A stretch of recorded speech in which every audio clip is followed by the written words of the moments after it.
Father வந்து 30 years before சொல்லிட்டாரு, நீ இதை மாற்றினீன்னா மாற்றிக்கிட்டே இருக்கணும், ஒவ்வொரு ஸ்டேஜ்லையும் நீ மாற்றிக்கிட்டே இருக்கணும், அட்வான்ஸாக போய்கிட்டே இருக்கணும். மாற்றாமல் அப்படியே வச்சின்னா உன்னை தேடிக்கிட்டே ஆள் வருவாங்க.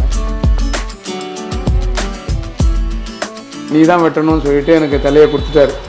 காரில் வர்றவர் சைக்கிளில் வந்தார். அன்றைக்கி சைக்கிளில் வந்துட்டு உட்காந்து மணிக்கணக்காக வெட்டினேன். எவனும் பக்கத்துலேயே வரக்கூடாது, ஸ்டாஃபை யாரும் பக்கத்தில் வரக்கூடாது, அவனே பண்ணட்டும், அவனே முடிக்கட்டும் அப்படியே. ஆனால் அது அசிங்கமாக தான் இருந்துச்சு.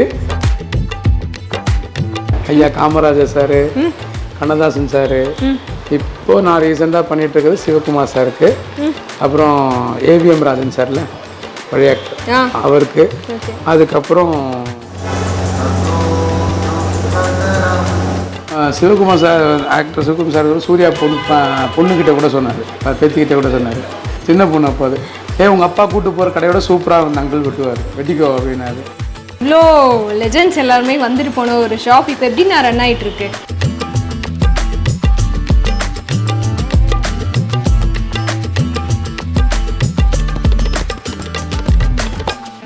ஷெல்ஃப் சினிமா வியூவர்ஸ் எல்லாத்துக்கும் ஒரு பெரிய ஹாய். நான் உங்கள் விஜய் சத்யா தான். இன்றைக்கி நம்ம பாண்டி பஜார் சீரீஸில் வந்து எந்த பிளேஸ்க்கு வந்திருக்கோம் அப்படின்னு பார்த்தீங்கன்னா, பாண்டி பஜார்னு சொன்னோன்னே இந்த ஷாப் பற்றி கண்டிப்பாக பேசணுங்க. ஏன்னா இப்போ இருக்க ஜென்ரேஷனுக்கு வந்து நிறைய சலூன் பார்த்துருப்பீங்க. எல்லா சலூனுமே இந்த ஜென்ரேஷனுக்கு ஏற்ற மாதிரி வந்து நிறைய ஆல்டர்லாம் பண்ணியிருப்பாங்க. பட் ஆனால் இந்த ஷாப் மட்டும் பல தலைமுறையாக அதே பாரம்பரியத்தை பின்பற்றி நடத்திட்டு வராங்களாம். ஸோ அந்த ஷாப் வந்து வேறு யாரும் இல்லை, பாண்டி பஜாரோட அடையாளமாக இருக்கக்கூடிய நம்ம கேரளா ஹேர் ட்ரெஸ்ஸஸ் தான்.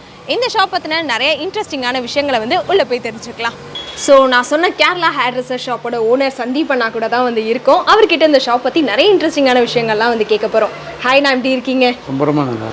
வணக்கம். ஸோ நம்ம ஷாப் வந்து சுதந்திரத்துக்கு முன்னாடியே வந்து ஸ்டார்ட் பண்ணது அப்படின்னு சொல்லி கேள்விப்பட்டேன். ஸோ கண்டிப்பாக இந்த ஷாப்புக்குன்னு ஒரு பெரிய வரலாறு இருக்கும்ல, அதை பற்றி என்கிட்ட ஷேர் பண்ணுறீங்களா? கண்டிப்பாக. இது கடை வந்துட்டு என் தாத்தா வந்து ஆரம்பித்தது 1939 ஸ்டார்ட் பண்ணது. தாத்தா தாத்தா வந்து சென்னைக்கு வந்தது 1929. சென்னை 21 வந்தது. அப்புறம் ஒர்க் பண்ணிவிட்டு 1939 இந்த ஷாப்பை வந்து ஓப்பன் பண்ணார், சென்னையிலேருந்து, கேரளாலேருந்து வந்துட்டு. அதுக்கப்புறம் தாத்தா ஒர்க் பண்ணிட்டு இருந்தால், தாத்தாவோட 10 தூண்கள் அப்படின்னு சொல்லுவார் தாத்தா. அவர் கூட ஒர்க் பண்ணவங்க ஸ்டாஃப், அவர் எப்பவுமே அவர் தான் சொல்லுவார். எங்கள் ஃபோட்டோஸில் பார்த்துட்டா, என் 10 தூணுடாது அப்படின்னுவார். 10 சேர் இருக்குது. அதனால ஸ்டாஃப் எல்லாத்தையும், ஆமாம் ஸ்டாஃப் சொல்ல அப்படி தான் சொல்லுவார் அவர். என் 10 தூணுடாது அப்படின்னுவார். என்கிட்ட சொல்லலை, எங்கள் அப்பா கிட்ட சொல்லியிருக்காரு. அதே மாதிரி அப்புறம் எங்கள் அப்பா வந்தார் 1970. அவர் வந்தது எங்கள் அப்பா. அவருக்கும் அதே மாதிரி தான் அவங்க ஸ்டாஃபு, தாத்தாவோட ஸ்டாஃப் அப்படியே அப்பா கிட்ட கண்டினியூ ஆச்சு. அப்படியே அவங்களும் அப்புறம் மாறிடுச்சு கொஞ்சம் கொஞ்சமாக. இப்போ நான் இப்போ அப்பா ஸ்டாஃபு அப்படியே கொஞ்சம் பேர் புதுசாக வராங்க, அவ்வளோதான். தலைமுறையாக கண்டினியூ பண்ணிட்டு இருக்கீங்க. ஆமாம். ஓகேண்ணா. ஸோ இதுதான் தாத்தாவோட ஃபோட்டோவா? ஆமாம், தாத்தா சின்ன வயசில் ஃபோட்டோ. அன்றைக்கி வந்து பிரிட்டிஷ் பீரியடில் வந்துட்டு சாமி படம் இருக்கோ இல்லையோ, கடையோட ஓனரோட படம் இருக்கணும். அப்படியா? ஆமாம், கடையோட ஓனர் படம் மஸ்ட்டு அன்றைக்கி. அப்போ இந்த படம் தான் இங்கே இருந்தது கடையில். இந்த படம் முதல்ல இங்கே இருந்தது. அந்த நேராக வந்தால் நேராக ஓனராக தான் தெரியணும் அப்படின்னு எல்லா கடையிலையும் இருக்கும் அந்த காலத்தில். இந்த ஓனரோட படம் ஃபஸ்ட்டு கண்டிப்பாக இருக்கணும் கடையுள்ள. ஏன்னா ஃபோட்டோ பார்த்தா தெரியுது ஓனர், அவர் தான் ஓனர்ன்றது. ஆமாம், அந்த ஓனரோட படம் அங்கே இருக்கணும். அதுக்காக பண்ண படம் தான் அது. அந்த படத்துக்கு அப்புறம் மாறிடுச்சு, காலம் மாறுற அப்புறம் வீட்டுக்கு எடுத்துகிட்டு போயிட்டாங்க தாத்தா. தாத்தா படம் கிடையாது. அதுக்கப்புறம் தாத்தா ஸ்னோமோ. அதுக்கப்புறம் தான் தாத்தாவோட இந்த ஏஜ், அது யங்கர், இது ஏஜர் கொண்டு சொல்லலாம் தாத்தாவோடது. அப்புறம் இது 87 இது இங்கே தான் இந்த படம் தான் இருந்துச்சு. இது வீட்டில் தான் இருந்துச்சு. அப்புறம் இந்த படத்தை நான் கேட்டேன் சித்தப்பா கிட்ட. சித்தப்பா தான் எடுத்துட்டாரு, சித்தப்பா தான் எடுத்துக்கிறாரு படத்தை. அப்புறம் என்கிட்ட கேட்டேன், சித்தப்பாட்ட நான் கேட்டேன், இல்லை எனக்கு வேணும்ன்ட்டாரு. சரி ஓகே சொல்லி நான் பேசாமல் வந்துட்டேன். இப்போ என்னை தேடிட்டே வந்துட்டேன், என்னை தேடியே வந்தார். நானாக ஆரம்பிச்ச கடை கண்டினியூ பண்ணிட்டு இருக்கீங்க. ஆமாம், என்கிட்டே வந்துட்டார். வந்த உடனே அந்த ஸ்பாட்லேயே இது எங்கேயோ மாட்டணும், இதை ஒழிச்சு எனக்கு வைக்கிறதுக்கு இடம் இல்லை, எங்கேயோ மாட்டணும். சரி இந்த சேரில் அவ்வளோ ஒர்க் பண்ண மாட்டாங்க, ஏன்னா ஹேர்லாம் வெளில போகுன்றதுனால இந்த சேரில் ஒர்க் பண்ண மாட்டாங்கன்னு சொல்லிட்டு அந்த மிரரை எடுத்துட்டேன். இந்த மிரர் அங்கே ஒன்று இருந்தது, அதே மாதிரி அந்த மிரரை எடுத்துகிட்டு அங்கே வச்சுட்டேன். உடனே அன்றைக்கே வச்சுட்டேன். தாத்தா இது எல்லாமே செட் பண்ண கடையானா? ஆமாம், தாத்தாவோட தான் எல்லாமே. எல்லாமே அவர் அப்பயே இந்த மாதிரிலாம் யோசிச்சு ஐடியா. தாத்தாவோட ஃப்ரெண்டு வாட்ச் மெக்கானிக் அவர் தான். வேணுமாமான்னு சொல்லிட்டு ஆழ்வார்பேட்டில் ஒரு வாட்ச் மெக்கானிக் அவர் தான். ஓகே. அவரோட ஃப்ரெண்டு தான் கார்பெண்டர் வேதகிரி. இவங்க 3 பேர். இன்னொரு எலக்ட்ரிஷியன் ஒருத்தர் இருக்கார், அவர் பேர் எனக்கு அவ்வளோ ஞாபகம் இல்லை, எலக்ட்ரிஷியன். அவங்க 4 பேர் தான் இந்த கடையை வந்து ஆல்டர். ஆமாம், கடையை தாத்தா அவங்க 4 பேர் ஒன்றா இருப்பாங்க. எங்கே போகிறனாலும் ஒன்றா போவாங்க, எங்கே வந்தாலும் ஒன்றா வருவாங்க, அவங்க வீட்டுக்கு போவாங்க. என் தாத்தாவுக்கு பேரே மாம்பழம் சங்குனி தான். தாத்தாவுக்கு பேரே அப்படி தான், மாம்பழம் சங்குனி வீட்டை போயிட்டு வரேன்னு தான் சொல்லுவாங்க அவங்க. வாட்ச் மெக்கானிக் ஆழ்வார்பேட்டுக்கு போயிட்டு வரேன். இந்த ஏரியா பேர் சொன்னாலே தெரிஞ்சிடும் அவங்களுக்கு. உங்களுக்கு எப்படின்னா அதில் இன்ட்ரெஸ்ட் வந்துச்சு? மேபி அப்பா பண்ணது தாத்தா பண்ணதெல்லாம் பார்த்து இன்ட்ரெஸ்ட் வந்து நீங்களும் கடை எடுத்து நடத்துறீங்களா? என்னோட இன்ட்ரெஸ்ட் இன்னும் வந்துட்டு எலக்ட்ரானிக்கில் தான் ஃபஸ்ட்டு இருந்தது. ஓகே. எனக்கு கடையில் அவ்வளோ இந்த மாதிரி தெரியல. எலக்ட்ரானிக்ஸில் அப்படியே ஒன்று நான் உண்டுவேன் உட்காந்து வீட்டில். அடிக்கடி வெடிக்கும், ஃபியூஸ் போகும், நிறைய நடக்கும் அந்த மாதிரிலாம். அந்த மாதிரி இருக்கும்போது அதில் கொண்டு போய் சேர்த்தாரு எங்கள் அப்பா. என்ன ஸ்டடீஸில் பேக் ஆனால் அதை கொண்டு போய் சேர்த்தாரு. அதில் அப்படியே இருந்தேன். கொஞ்ச நாளைக்கு ஒரு ஷாப்பில் கொண்டு போய் சேர்த்தாரு. அங்கேயும் கொஞ்ச நாள் இருந்து பார்த்தேன். ஆனால் அவங்க வந்துட்டு பண்ணுறது என்னென்னா, ஒரு கஸ்டமர் வந்து பண்ணி கொடுக்க முடியல அவங்களால, உடனே பண்ணி கொடுக்க முடியல. ஏன்னா ஸ்பேர் பார்ட்ஸ் கிடைக்கிறதுக்கு கொஞ்சம் ட்ரபிளாக இருந்துச்சு. அப்போயே நான் நினச்சிக்கிட்டேன், இது கிடைக்கலன்னா அப்புறம் என்ன பண்ணுறது, நமக்கு எப்படி பேமெண்ட் வரும்? ரெடி பண்ணி கொடுத்தா தான் நமக்கு பேமெண்ட் வரும். கிடைக்கல சொல்லி நான் இவ்வளோ சர்வீஸ் பண்ணியிருக்கேன்னு சொல்லி அந்த சார்ஜ் வாங்க முடியாது, ரெடி பண்ணி கொடுக்கணும்ல. அப்போ நான் சொன்ன அப்பா கிட்ட, இது சரிப்பட்டு வராது, இன் ஃபியூச்சரில் எல்லாமே யூஸ் அண்ட் த்ரோ ஆகிடும் போது வந்து இது வந்து கற்றுக்கிட்டு நான் ஒன்றும் பண்ண முடியாது அப்படின்ட்டேன். ஆனால் உண்மையாக நடந்துருச்சு அது மாதிரி. இன்றைக்கி எல்லாமே யூஸ் அண்ட் த்ரோ தான், சர்வீஸே கிடையாது. அப்படின்றபோது நான் அப்போ நீ என்ன பண்ண போகிற அப்படின்னு கேட்டார். நம்ம தொழிலை கற்றுக்கிறேன் அப்படின்ட்டார். நான் என் தொழிலை கற்றுக்கிறேன், நம்ம கடை இருக்குல்ல, இந்த தொழிலை கற்றுக்கிறேன் அப்படின்னாரு. ஓகே, சரி உங்கள் இஷ்டம் அப்படின்ட்டு சப்போர்ட் பண்ணி நீங்களே கற்றுக்கிட்டு ஸ்டார்ட் பண்ணியாச்சு. ஆமாம், தொழிலை கற்றுக்கிறேன்னு சொல்லலை, கடையை பார்த்துக்கிறேன்னு தான் சொன்னேன். கடையை பார்த்துக்கிறேன்னு தான் சொன்னேன். ஆனால் எங்கள் அம்மா என்ன சொன்னாங்க, தொழிலை கற்றுக்கிட்டு உள்ளவா, இன்னும் வராதுன்ட்டாங்க எங்கள் அம்மா. அம்மா அப்படி தான் சொன்னாங்க, கற்றுக்கிட்டு உள்ளே போ, இல்லை யாருக்கும் கடை கிடையாது அப்படின்ட்டாங்க. ஷேவெல்லாம் அவங்க தான் கற்றுக் கொடுத்தாங்க, ஸ்டாஃப் தான் கற்றுக் கொடுத்தாங்க ஷேவ். அப்பா கூட இருந்தவங்க? அவங்க அம்மா, அவங்க தான் ஷேவெல்லாம் கற்றுக், அவங்க முகத்தை தான் பண்ண ஷேவெல்லாம். பாவம், நிறைய பாவம். உண்மையாகவே நல்லா பண்ணியிருக்கேன், நல்லாவே பண்ணியிருக்கேன் அப்படின்னு சொல்லிட்டு ஷேவெல்லாம் பண்ணிக்கிட்டு கற்றுக்கிட்டேன். ஆனால் ஹேர் கட்டு மட்டும் ஒத்துக்க மாட்டுறாங்க. ஹேர் கட்டு மட்டும் அலோவே பண்ண மாட்டாங்க, ஸ்டாஃபும் அலோவ் பண்ண மாட்டாங்க. அதில் ஒரு வெள்ளச்சாமின்னு ஒரு ஸ்டாஃப் இருந்தார், பழைய ஆள். அவர்கிட்ட ஒத்துக்கிட்டாரு, அவர்கிட்ட வெட்டுவேன். அவர் ஹேர் கூட கமலஹாசன் சார் மாதிரி இருக்கும், அப்படியே பஃபூன் மாதிரி இருக்கும் ஹேரு பார்க்குறதுக்கு. ஆனால் உண்மையாக சூப்பராக இருக்கும் வெட்டினா. அது நிறைய சொதப்பியிருக்கேன் அந்த தலையை நான். சரி, அப்படியே அவர் அப்புறம் இன்னொரு பெரிய பிஸ்னஸ் மேன், அவரும் எனக்கு தலையை கொடுத்தாரு இந்த மாதிரி ஹேர் கட் பண்ணுறதுக்கு. நீ தான் வெட்டணும்னு சொல்லிட்டு எனக்கு தலையை கொடுத்துட்டாரு. காரில் வர்றவர் சைக்கிளில் வந்தார் அன்றைக்கி. சைக்கிளில் வந்துட்டு உட்காந்து மணிக்கணக்காக வெட்டினேன். வெட்டி அதை வந்து எவனும் பக்கத்துலேயே வரக்கூடாதுட்டார் ஸ்டாஃபை, யாரும் பக்கத்தில் வரக்கூடாது, அவனே பண்ணட்டும், அவனே முடிக்கட்டும் அப்படின்ட்டார். அப்படியே. ஆனால் அது அசிங்கமாக தான் இருந்துச்சு. ஆனால் அவர் அதிலே தான் நடந்தார், ஃபுல்லாக அதிலே தான் இருந்தார் அடுத்த ஹேர் கட் பண்ணுற வரைக்கும். அதுக்கப்புறம் நான் அப்பா கிட்ட சொல்லிட்டேன், நீங்கள் கற்றுக்க முடியாது என்னால், நான் இங்கே வந்துட்டு நம்ம வந்து அந்த அதை கற்றுக்கிற இடத்துல போய் நின்று அப்படி இருக்கும், அது மரியாதை, ரெஸ்பெக்ட்டு, அந்த ஃபியூச்சர்ஸ் எல்லாம் அது இங்கே கிடைக்காது எனக்கு. அப்போ நான் கேரளாவுக்கு போகிறேன், மாமா கடையில் போய் நின்று கற்றுக்கிறேன் அப்படின்னு. சரி, அம்மா கொண்டு போய் சேர்த்து விட்டாங்க மாமா கடையில். அவங்க மாமா வீட்லேயே தான் இருந்தேன் அங்கேயே கேரளாவில். 1 வருஷம் இருந்தேன் அங்கே. நல்லா அடி விழுந்தது. கற்றுக்கிறதுன்றது இல்லை, இது யாரும் அலோவ் பண்ண மாட்டாங்க நமக்கு. உடனே வந்துட்டு நம்ம வெட்ட சொன்னால் யாரும் கொடுக்க மாட்டாங்க. எப்படிரா வெட்டுவான்னு தெரியாது இல்லை. அப்புறம் அந்த மொட்டை தான் அடிக்கணும், அதுக்கப்புறம் அதை வாங்கி கொடுக்க முடியாது நம்மளால். அதனால் நம்ம கண்ணால் பார்த்தே நான் கற்றுக்கிட்டேன் ரொம்ப நாளாக. கண்ணால் லேர்ன் பண்ணி நிற்பேன். இங்கே நிற்கவே மாட்டேன். அங்கே போனால் அந்த மரியாதை, நின்று பார்ப்பேன். அப்படியே நின்று பார்க்க காலில் வெரிகோஸ் வெயின் ஸ்டார்ட் ஆகிடுச்சு எனக்கு. அங்கே என்ன ஸ்டார்ட் ஆகிடுச்சு, காலில் வெரிகோஸ் வெயின் நிற்கிறதுனால. சரி, அதெல்லாம் ஒன்றும் பண்ண முடியாது வச்சுக்கோங்க. அது என் கிராண்ட் ஃபாதருக்கு இருந்தது, எங்கள் ஃபாதருக்கு இருக்குது, எனக்கும் வந்துருச்சு. ஆனால் அந்த கடையில் எங்கள் மாமாவுக்கு இல்லை. எங்கள் மாமாவும் நிற்க தான் செய்கிறாரு, அவருக்கு வெரிகோஸ் வெயின் இல்லை. ஏன்னா எனக்கு ஸ்டார்டிங் அங்கேருந்து தான் வந்துச்சு ஃபஸ்ட்டு, நிற்கிறதுனால. அப்புறம் அங்கேருந்து கற்றுக்கிட்டேன், பயம் கொஞ்சம் போயிடுச்சு. அப்புறம் இங்கே வந்து ஒர்க் பண்ண ஆரம்பித்தேன். அப்படியே கொஞ்சம் கொஞ்சமாக வந்தது. அப்புறம் Geetha cab staff, Balaji Bhavan staff எல்லாம் ஃப்ரீ அவங்க ஒர்க்கர்ஸுக்கு. ஓகே. டேபிள் துடைக்கிறவங்களாம் இருக்காங்கல்ல, அந்த பசங்க வந்தால் கூட்ட வச்சு வெட்டிட்டு அப்படியே லெவல் பண்ணிக்கிட்டே இருந்தாலும் ஃபினிஷிங் வரமாட்டேங்குது ஹேர் கட்டுக்கு. பெருமாளுக்கு வேண்டினேன், பெருமாளே எனக்கு கற்றுக்கூடு, நீ தான் முடிக்கு மெயின் அப்படின்னு சொல்லிட்டு அங்கே போய் மொட்டையை அடிச்சுட்டு வந்தால் சரியாக போச்சு ஹேர் கட். அதிசயம்தான். ஆமாம், உண்மையாகவே அவர் தான் மெயின் ஆளு ஹேர் கட்டுக்கு. அவர்கிட்ட வேண்டினேன், வேண்டிட்டு எனக்கு சரி பண்ணி கொடுக்கணும், எனக்கு ஃபினிஷிங் வரணும் அப்படின்னு வேண்டினேன். போய் மொட்டை அடிச்சுட்டு வந்தேன். அடுத்த ஹேர் கட்டு மிராக்கல். எப்படி அது சரியாச்சு, எனக்கு திருப்தி அப்படின்றது தான் நடந்துருச்சு. ஸோ கடையிலுமே எல்லாமே பாரம்பரியமான விஷயங்கள் தான் இருக்குது. சேராக இருக்கட்டும், இல்லை நீங்கள் யூஸ் பண்ணுற பொருட்களாக இருக்கும், எதுவுமே ஆல்டர் பண்ணாமல் அதே அப்படியே பாதுகாத்து வந்துட்டு இருக்கீங்களே. நான் இதனால ஏன்னா இப்போ ஜென்ரேஷன் வர வர நிறைய சலூனில் வந்து ஆல்டர் பண்ணி தான் வந்து நடத்திட்டு இருக்காங்க. பட் நம்ம சலூன் வந்து உள்ளே வரும்போதே அந்த பழைய காலத்து ஒரு ஃபீல் கொடுக்குது. பழைய காலத்து இந்த ஃபீல் கொடுக்கறதுக்கு ரொம்ப ஹெல்த்தியான லைஃபாக இருந்ததுங்க அந்த காலம். பழைய காலன்றது இன்றைக்கி எல்லாமே மேனுஃபேக்சரிங், நேச்சுரலே இல்லை. இது எல்லாமே நேச்சுரல். சரியா? இதில் நீங்கள் வந்து உட்காந்து ப்ரீத் பண்ணாலும் உடம்புக்கு நல்லது தான். புரிஞ்சுதா? இப்போ நீங்கள் ஒரு ப்ளைவுட் ஒர்க்கே எடுத்துக்கோங்களேன், அது மேலே மைக்கா ஒட்டி அது மேலே பாலிஷே கிடையாது, இன்றைக்கி மைக்கா தான். அது வந்து மேனுஃபேக்சரிங், அதில் கெமிக்கல் சம்திங்கு. ரொம்ப நேரம் அங்கே இருந்துருந்தீங்கன்னு வச்சுக்கோங்களேன், நமக்கே அது ஏசி போட்டுடுறாங்க ஃபுல்லாக க்ளோஸ் பண்ணி வச்சுட்டு. அதெல்லாம் நம்ம ப்ரீத் பண்ண நமக்கு கெடுதல் தான். அந்த கெமிக்கல் தான் நம்ம ப்ரீத் பண்ணுறோம் ஃப்யூச்சரில்.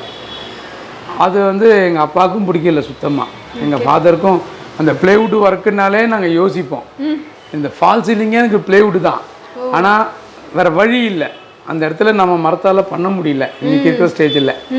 அதனால தான் இப்போ என்ன பண்ணுறாங்க, எல்லாம் ப்ளைவுட் மாறுறாங்க. அந்த ப்ளைவுட் ஒர்க்கு காரணமே அதுதான். இன்றைக்கி ரேட்டு வந்து எங்கேயோ போயிடும் நம்ம இதுக்கு.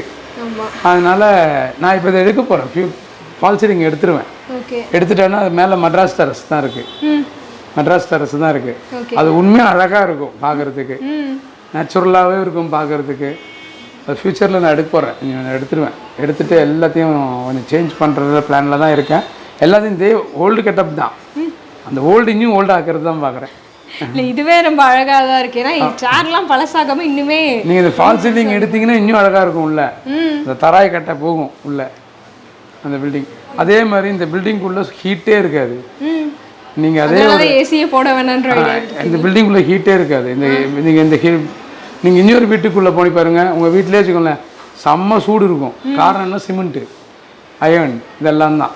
இதில் சுண்ணாம்பு, இதில் இவ்வளோ பெரிய செவுரு, இது ஒன்றும் 1.25 செவருன்னு சொல்லுவாங்க இந்த பழைய கட்டடம். அதனால் அதில் அவ்வளோ சூடே இருக்காது நம்ம இந்த பில்டிங்குள்ளே. அதனால் ஆஸ் யூஷுவல் அது ஒன்று. ஏசி இருந்தது என்கிட்ட, இப்போ எனக்கு ஏசி வைக்க முடியல, அதனால் அப்படி வெயிட்டிங்கில் இருக்கேன். பார்ப்போம். எனக்கு மெயினாக வாசலில் நிற்கணும். நான் வாசலில் நின்று விஷ் பண்ணணும், டோர்லாம் க்ளோஸ் பண்ணணும். டோர் க்ளோஸ் பண்ணால் எனக்கு வெயில் காலம் வேறு ஸ்டார்ட் ஆகிடுச்சு, ரொம்ப கஷ்டமாக இருக்கும். இன்னொன்று நான் அந்த ஃபோன்லாம் பார்த்தேன்னு, ஸோ இதெல்லாமே வந்து இதெல்லாம் நான் இப்போ தான் பார்க்குறேன் இந்த மாதிரி விஷுவலாக. ஏன்னா மோஸ்ட்லி இப்போ எந்த இடத்துலையுமே இந்த மாதிரி டெலிஃபோன் எதுவுமே இல்லை. ஸோ அதனால் இதெல்லாம் பார்த்து தான் கேட்டேன். எல்லாமே வந்து பழசுன்னு கூட இதெல்லாம் சொல்ல முடியாது.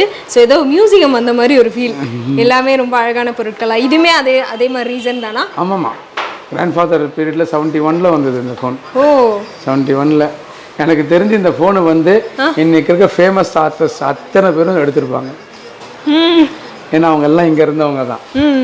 சரியா? அவங்க எல்லாருமே இங்கே இருந்தவங்க தான். இங்கேருந்து தான் எல்லாரும் போனாங்க. சவுத் இந்தியா சினிமான்னு சொல்லுவாங்க. முதல்ல இந்த சினிமான்றது சவுத் இந்தியா சினிமா. அவங்களுக்கு ஒரு ஷூட்டிங்க்கு சான்ஸ் கேட்கறதாலும் சரி, ஒரு ஃபிலிம் புரோக்கர்ஸாக இருந்தாலும் சரி, எல்லாருக்குமே இந்த ஃபோன் நம்பர் தான். அப்படியா? கிராண்ட் ஃபாதர் ஃபோன் நம்பர் தான் அவங்களுக்கு. எல்லா ஸ்டுடியோலேருந்துலாம் கூப்பிடுவாங்க, ஏவிஎம் ஸ்டுடியோலேருந்துலாம் இங்கே கூப்பிடுவாங்க. அவள் கூப்பிட்டு விடுவோம் ஃபோனுக்கு. அதனால் இந்த ஃபோனை தொடாத ஆர்டிஸ்டே இருக்க மாட்டாங்கன்னு தான் எனக்கு தெரிஞ்சு. பல பேர் வந்து போன இடம் அப்படின்னா, ஏன்னா சுதந்திரத்துக்கு முன்னாடின்றப்போ இது ரொம்ப ஃபேமஸான ஷாப்பாக இருந்திருக்கலாம். அப்போ எல்லாரும் இங்கே தான் வந்திருப்பாங்க. மோஸ்ட்லி விவி கிரி சார்லாம் நமக்கு கஸ்டமர் தான். அப்படியா? பிரசிடென்ட் விவி கிரி சார் இருக்கிற அவங்க ஐயா காமராஜர் சார். காமராஜர் வந்து போன இடமா? ஓகே. அவருக்கும் கஸ்டமர் தான். தாத்தா பீரியட்ல இருந்து எல்லாம் தாத்தா பீரியட்லேருந்து தான். அவங்க கண்ணதாசன் சார், இப்போ நான் ரீசெண்டாக பண்ணிட்டு இருக்கிறது சிவகுமார் சாருக்கு, அப்புறம் ஏவிஎம் ராஜன் சார்ல பழைய ஆக்டர் அவருக்கு, அதுக்கப்புறம் நம்ம ஜெயம் ரவி சார் அப்பா மோகன் சார். ஓ, இப்பயும் இங்கே தான் பண்ணுறாங்களா? கண்டினியூ இல்லை, நான் வீட்டுக்கு போகிறேன். ஓகே. அவங்க எங்கே வந்தால் சரியாக வராது அவங்களுக்கு, அதனால் நான் வீட்டுக்கு போய் தான் பண்ணிட்டு இருக்கேன் அவங்களுக்கு எல்லாருக்குமே. ஏவிஎம் ராஜ் சார் இங்கே வந்துடுவார், அவர் இங்கேயே வந்துடுவார். ஓகே. அவருக்கு கோவிட் டைமில் மட்டும்தான் பண்ணியிருந்தேன். இப்போ நான் பண்ணியிருந்த customer AVM Raj sir driver தான் அவர். அப்படியா? ஆமாம். Okay okay. பண்ணியிருந்தவர். பட் இருந்தாலும் இப்போ நிறைய சலூன் வந்தப்போ இன்னுமே உங்ககிட்ட கண்டினியூ பண்ணுறாங்கல்ல. Sivakumar sir, actor Sivakumar sir Suriya பொண்ணுக்கிட்ட கூட சொன்னார், பேத்திக்கிட்ட கூட சொன்னார், உங்கள் அப்பா கூட்டு போகிற கடையோட சூப்பராக வந்து அங்கிள் வெட்டுவார் அப்படின்னு. சின்ன பொண்ணு அப்போ அது. ஓகே. இந்த அங்கிள் சூப்பராக வெட்டுவார், வெட்டிக்கோ அப்படின்னாரு. அது அவ்வளோதான். அது ஓகே. ஸோ இவ்வளோ லெஜெண்ட்ஸ் எல்லாருமே வந்துட்டு போன ஒரு ஷாப் இப்போ எப்படி நான் ரன் ஆகிட்டு இருக்கு? சூப்பர். எப்பயுமே அதே அளவுக்கு எந்த பிரச்சனையும் இல்லை, இன்னுமே ஃபேமஸாக தான் இருக்கீங்க. எல்லாமே அதுக்கு காரணம் மெயின் தாத்தா, அதுக்கப்புறம் எங்கள் சாமி, அதுக்கப்புறம் எங்கள் அப்பா, என் ஸ்டாஃப் எல்லாம் தான். இன்னும் நீங்கள் பாரம்பரியம் மாறாமல் நடத்துகிறதே ஒரு பெரிய விஷயம் இல்லை இந்த காலத்தில். ஸோ அதனாலே மேபி நிறைய பேர் வரக்கு வாய்ப்பு இருக்குது. அதான் அது எங்கள் ஃபாதர் சொல்லிட்டேன், நான் ஃபாதர் வந்து 30 years பிஃபோரே சொல்லிட்டாரு, நீ இதை மாற்றினா மாற்றிக்கிட்டே இருக்கணும், ஒவ்வொரு ஸ்டேஜ்லையும் நீ மாற்றிக்கிட்டே இருக்கணும், அட்வான்ஸாக போய்கிட்டே இருக்கணும், மாற்றாமல் அப்படியே வச்சின்னா உன்னை தேடிக்கிட்டே ஆள் வருவாங்க.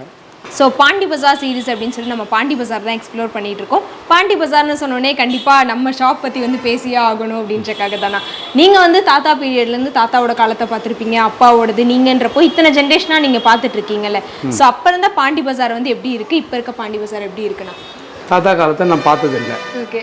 எங்கள் அப்பாவோடது தான் எல்லாமே எனக்கு தெரியும். ஆனால் எங்கள் அப்பா வந்து தாத்தாவோட அனுபவம் ஃபுல்லாக அவர்கிட்ட இருக்குது.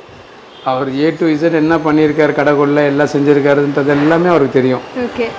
அதுதான் எனக்கு கற்றுக்கிட்டேன், அவர்கிட்ட தான் நான் எடுத்துக்கிட்டேன் எல்லாமே. நான் ரோட்டில் இருந்து விஷ் பண்ணுவேன், விஷ் பண்ணுறது வந்துட்டு எங்கள் அப்பா விஷ் பண்ணுவார், அதுதான் எனக்கும் வந்துருச்சு. அது எப்படி வந்துருச்சுன்னு கேட்டால் எனக்கே தெரியல, ஆட்டோமேட்டிக்காக என்கிட்ட வந்துருச்சு. அது தெரிஞ்சவங்களோ தெரியாதவங்களோ ஆமாம், விஷ் பண்ணிடுறது. நம்ம அது யாராக இருந்தாலும் சரி தான் விஷ் பண்ணிடுறது. அது நிறைய பேர் எனக்கு நல்ல ரிசல்ட், அதில் இந்த விஷயங்களில் நிறைய பேர் சொல்லுவாங்க நல்லா இருக்குது, நான் சொல்கிறது நீங்கள் சொல்கிறது ரொம்ப நல்லா இருக்குது. நான் இங்கிலீஷில் சொல்ல மாட்டேன், வணக்கம்னு தமிழில் தான் சொல்லுவேன். ஆமாம், நானும் பார்த்துருக்கேன் சிரிச்ச முகத்தோட. எங்கிட்ட கூட ஒரு நாள் சொல்லியிருக்கீங்க, நானே யோசிச்சேன் இன்னும் நமக்கு தான் தெரியாதே அப்படின்ற மாதிரி. அந்த மாதிரி நிறைய பேர்கிட்ட சொல்லுவேன் நான். அதை நிறைய பேர் சொல்லுவாங்க, அந்த ப்ரொனன்சியேஷன்ஸு, இந்த வணக்கம்ன்ற வார்த்தைகள் நிறைய இடத்துல வந்திருக்கு எனக்கு. ஓகே, நல்லா இருக்குது அப்படின்னு சொல்லுவாங்க. அதனால் அது அப்படி சொல்லி நிறைய பேர் ஹேர் கட்டுக்கு வந்திருக்காங்க என்கிட்ட. நீ கூப்பிட்டீங்க ஒரு தடவை அப்படின்னு வரணும்னு தான் வந்தேன் நான் அப்படின்னு சொல்லி.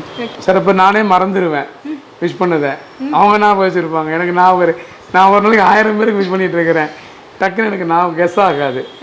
அவங்க நேரம் வந்துடுவாங்க, வந்த ஸ்டாஃப்கிட்ட உட்கார வச்சுருவேன், எல்லாம் பண்ணி முடிச்சுட்டேன். அப்போ சொல்லுவாங்க, நீ கூப்பிட்டீங்க ஒரு தடவை ஞாபகம் இல்லைன்னு நினைக்கிறேன் உங்களுக்கு அப்படின்னு. ஐயோ சாரி சார், ஞாபகம் உண்மையாக ஞாபகம் இல்லை சார் அப்படின்னு. அப்போ பரவாயில்ல, நிறைய பேர் நீங்கள் விஷ் பண்ணுறீங்க, எப்படி ஞாபகம் வச்சுக்க முடியும் அப்படின்னு சொல்லுவாங்க நிறைய பேர். தாத்தா பீரியடுக்கும் இப்போ என்ன வித்தியாசம்னா, அன்றைக்கி ரோடு நல்லா அகலமாக இருந்துச்சு, டபுள் வேயில் இருந்துச்சு வண்டிகள். அந்த டபுள் வேயில் வண்டிகள் இருக்கும்போது நிறைய ஜனங்கள் இருப்பாங்க. இன்றைக்கி 1 வே ஆக்கிட்டாங்க. சரி, அதனால் கொஞ்சம் அந்த ஒரு ஷார்ட்டேஜ் இருக்க தான் செய்யும். ஏன்னா பிளாட்ஃபார்ம் ரொம்ப பெருசு, ரோடு சின்னதாகி போச்சு, அதில் வேற கார் பார்க்கிங்கு எல்லாம் இருக்கிறதுனால நடக்க முடியாது. இப்போ நடக்கிறதுக்கு நிறைய ஜாஸ்தி இருக்குது, நடக்கிறதுக்கு நிறைய இடம் இருக்குது, வண்டி போகிறதுக்கு இடம் வேணும். ஏன்னா இன்றைக்கி நடக்கிறதுன்றது குறைஞ்சி போச்சு. இன்றைக்கி அதுக்கு தான் வாக்கிங் பண்ண ஆரம்பிச்சிட்டாங்க, நடக்கிறது இல்லை, அதுக்கு தான் வாக்கிங் ஆகி போச்சு. அப்போ நம்ம என்ன பண்ணோம், அதுக்குள்ள வசதிகள் இருக்கணும். சரி, அப்போ நம்மளும் சொன்னோம், நிறைய தடவை கார்பரேஷன் கிட்டலாம் சொன்னோம், ஸ்மார்ட் சிட்டி வேண்டாம்லாம் சொன்னோம்.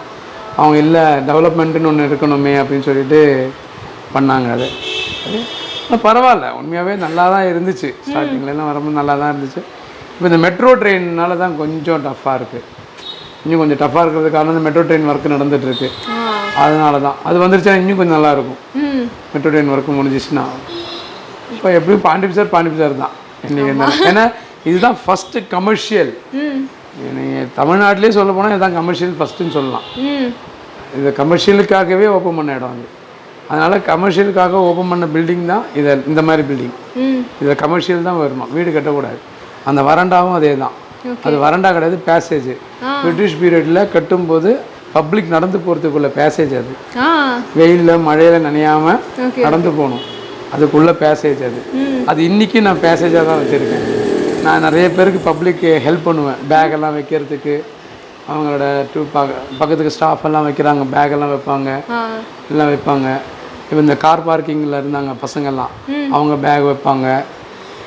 அந்த மாதிரி நிறைய இந்த யூனிஃபர்ஸ் அவங்க இருக்காங்க டீம், அவங்க பேகு இந்த மாதிரி நிறைய பேர் வைப்பாங்க. தண்ணி கேனு, யார் வேணால் தண்ணி குடிக்கலாம், அதனால் நான் தண்ணி கேனு அங்கே வைப்பேன்.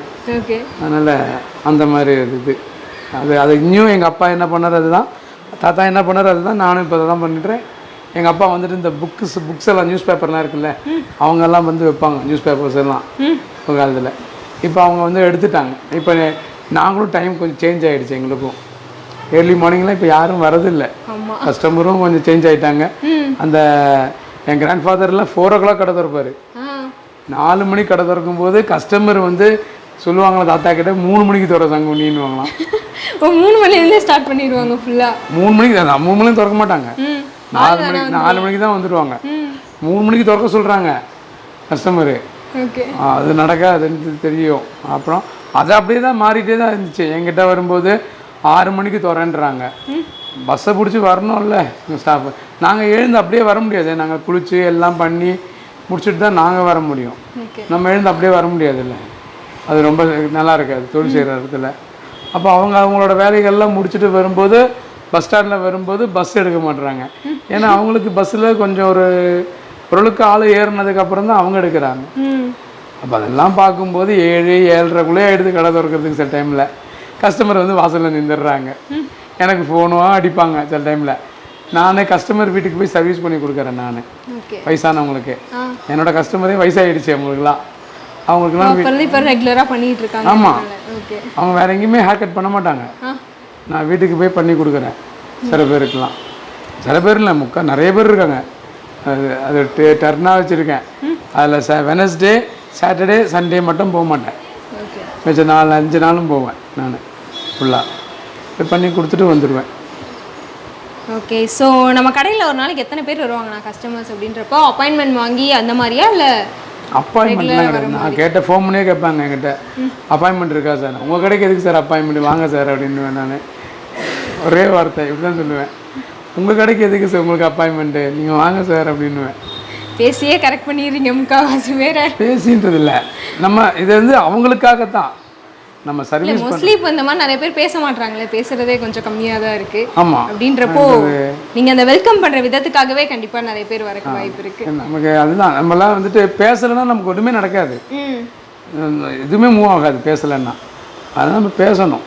அதே என்ன சொல்லுவாங்க என் வீட்டில எல்லாம் சில பேர் சொல்லுவாங்க, சின்ன வயசில் வாயே திறக்க மாட்டியாடா, எப்பட்றா நீ அப்படின்னு கேட்பாங்க என்ன.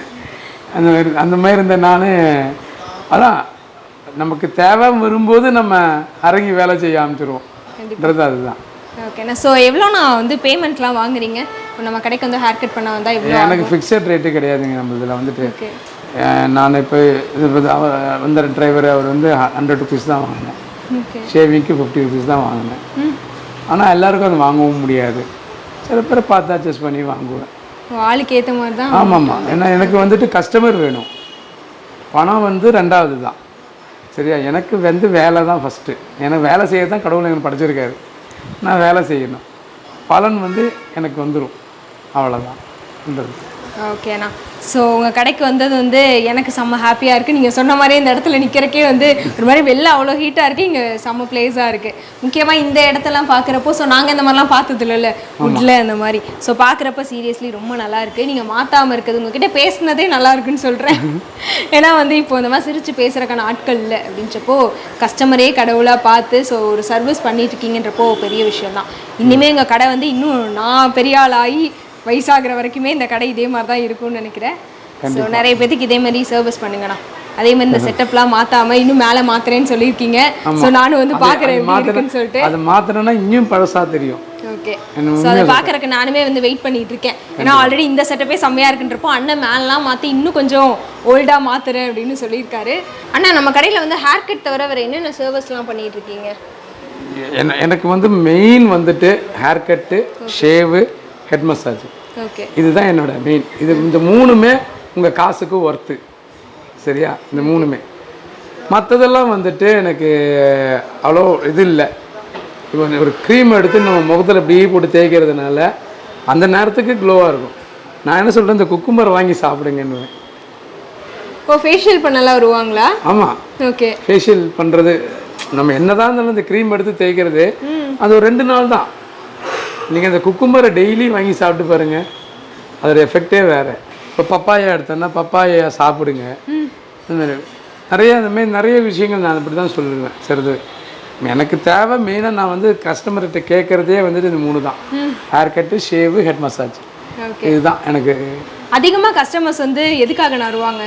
ஷேவிங் இல்லை ஹேர் கட் இல்லை மசாஜ் அந்த மாதிரி? ஹேர் கட்டு தான். ஹேர் கட்டு இது 3மே ஓடும். மசாஜும் வராங்க. எப்படி மென்ஸ் மட்டுமா இல்லை விமன் இவங்க எல்லாருமே வராங்களா? லைக் உமன்ஸ் லைக் பண்ணால் நான் பண்ணி கொடுப்பேன்.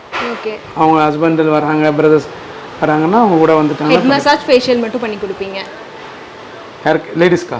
லேடிஸ்க்கு லைன் மட்டும் கட் பண்ணுவேன். ஸ்பிட் ஹேர் மட்டும் கட் பண்ணி கொடுக்கலாம் அவங்க ஒத்துக்கிட்டா. ஜென்ஸ் தான், நான் தான் பண்ணுவேன். ஓகே. அது பண்ணி கொடுப்பேன். அதே மாதிரி ஹெட் மசாஜ் பண்ணி கொடுக்குறேன். அவங்க ஓகேன்னா தான், அவ்வளோதான். நான் அந்த மாதிரி ஒரு நைட் டைம் நான் ஒர்க் பண்ணியிருந்தேன் கொஞ்ச நாள். என்ன பண்ணேன், ஒரு ஸ்டாஃப் எல்லாம் போயிடுவாங்க. ஸ்டாஃப் போனதுக்கப்புறம் கொஞ்சம் ஒர்க் பண்ணி பார்க்கலாம்னு சொல்லிட்டு நைட் டைம் இருந்து ஒர்க் பண்ணேன். ஆனால் ஒர்க் பண்ணும்போது என்ன ஆச்சு, நடுவில் ஒரு தடவை வந்து லேடிஸ் வந்தாங்க. கூட அவங்க பிரதர்ஸாக யாரும் தெரில, ஃப்ரெண்ட்ஸான்னு தெரில, அவங்க எல்லோரும் இருந்தாங்க. எனக்கு பயம் வந்துருச்சு. நைட்டு வேறு, நான் தனியாக வேறு இருக்கிறேன். லேடிஸாக அவங்க 4-5 பேர் வந்தோடனே நான் க்ளோஸ் சார்ன்னு சொல்லிட்டேன். நான் க்ளோஸ்டு பண்ணிட்டேன்னு சொல்லிட்டு க்ளோஸ் பண்ணிட்டேன். லேடிஸ் தான் பண்ணணும் நாங்கள் ஹெட் மசாஜ். நான் இல்லை சார் க்ளோஸ் பண்ணிட்டேன் சார், டைம் ஆகிடுச்சு எனக்கு அப்படின்னு சொல்லி க்ளோஸ் பண்ணிட்டேன். ஏன்னா நம்ம வந்து நைட் டைமில் பண்ண முடியாது. ஏதாவது ப்ராப்ளம் ஆச்சுன்னு வச்சுக்கோங்களேன், நம்ம ரிஸ்க் எடுக்க முடியாது. என்ன கேட்டால் அப்புறம் கடைசியில் ஏதாவது ப்ராப்ளம் வந்துருச்சுன்னா அவங்க என்ன கேட்பாங்க, எதுக்கு நைட்டுக்கு மேலே நீங்கள் உங்கள் டைம் என்ன, அதுக்கு மேலே எதுக்கு ஒர்க் பண்ணீங்க அப்படின்னு கொஸ்டின்ஸுக்கெலாம் ஆன்சர் வராது. சரி, அதனால் இந்த ரிஸ்க்கு வேண்டாம்னு சொல்லிட்டு நான் நிப்பாட்டிட்டேன். ஓகே. மோஸ்ட்லி மென்ஸ்க்கு தான் எல்லாமே பண்ணுறீங்க? மென்ஸ் சலூன் மாதிரி. ஓகே. மெயினாக எதுவும் ஃபீமேலுக்கு பண்ணுற ஐடியாஸ் எதுவும் இருக்கா? இல்லை, நான் எனக்கு ஒரு பிளான் இருந்தது. ஒய்ஃபு வந்து பியூட்டிஷனாக கல்யாணம் பண்ணணும்னு ஆசைப்பட்டேன். ஓகே. ஒரு லேடிஸ் பியூட்டிஷனாக கல்யாணம் பண்ணணும்னு ஆசைப்பட்டேன். அது நடக்கலை, அது செட் ஆகலை. அது சரி, அப்பா அம்மா அது அவங்கக்கிட்டே கொடுத்துட்டேன் நான். அது அவங்க பார்த்துக்கிட்டாங்கன்னா அவங்க தான் அவங்க கூட வாழ போகிறாங்க. நான் கம்மியாக தான் வாழ்வேன் அவங்க கூட. என் ஒய்ஃப் கூட அதிகமாக வாழறது யாரையும் கேட்டான்னா எங்கள் அப்பா அம்மா, என் குழந்தை தான்.